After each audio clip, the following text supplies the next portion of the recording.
Hello everybody, today we're going to talk about a few games, some news updates for various games.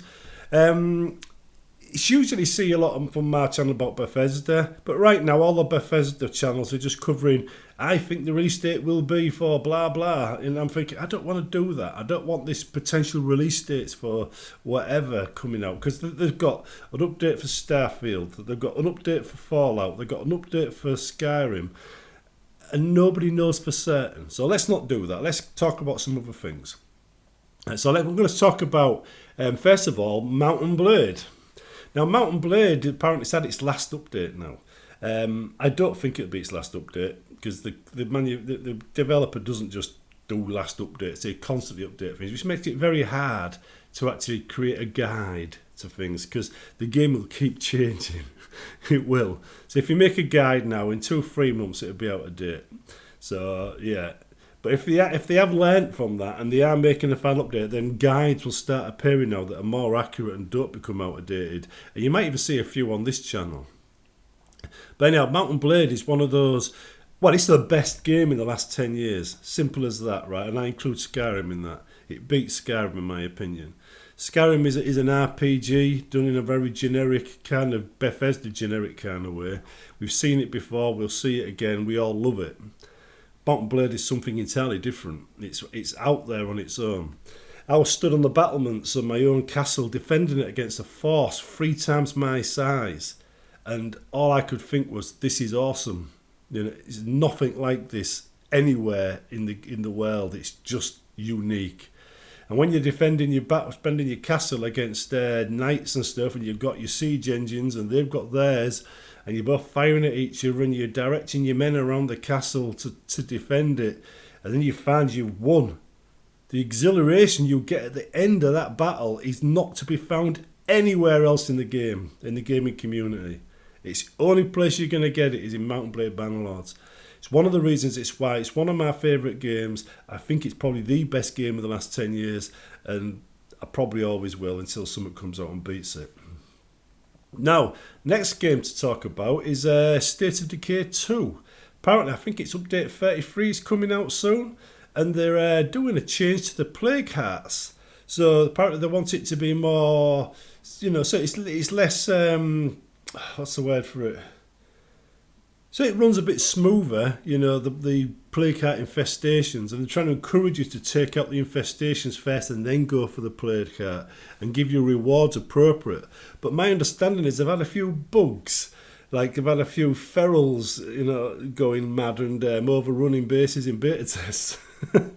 And I've seen some pictures and some videos of it, and it's absolutely wild.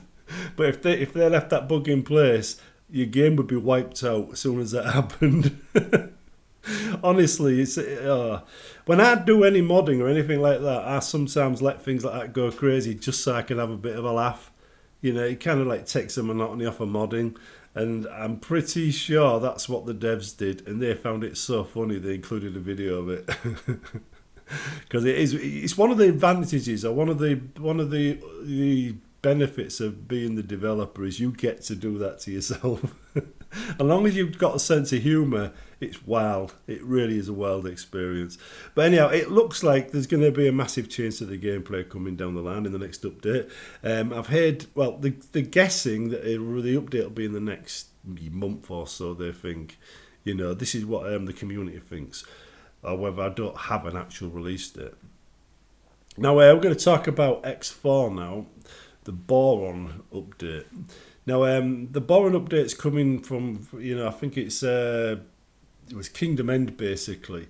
It's adding all the Boron ships and the bio kind of like space stations and ships that is the style of the Boron to the game.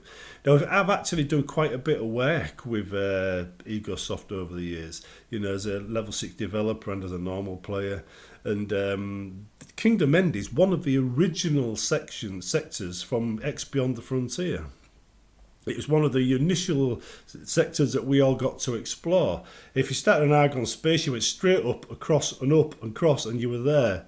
And from there, it just expanded. And there was always a split Argon thing going on. And back in the day on the Egosoft forums, what we used to do is we used to just basically you had a group that liked the split and a group that liked the Boron. They just took the mick out of each other on the forums, you know. So, and then they used to challenge each other to declare war on each other in their own games because it's a single player game. And then you get running battle reports about some Boron commander, you know, laying waste to split space, and the same with split laying waste to Boron space. And it was fun. It was fun. It was something we all did in the forums back then, when it was XP on the Frontier days and then later XT. But that was hilarious. That was. Anyhow, it's really good. I've seen some of the videos footage of it, and it does look like Boron ships. They do look very Boron-esque. So I think it will add quite a lot to the game. I have started playing X4 again, and it is just the same user-unfriendly game it's always been, but it is still just as deep as it's ever been. And it is still interesting to explore it. I mean, I found myself in Xenon Space not so long back, racing across the space, hoping I had enough power to get out the other side before they actually caught up with me. And I successfully did it a few times, but not every single time. Anyway, yeah. Anyway, says that's X4 for you, but that's due out soon as well apparently. That should be a big update, and it's a blast from my past. Right, I'll see you in the next one, and I've still got a sore throat, so this is why the videos are short. Bye.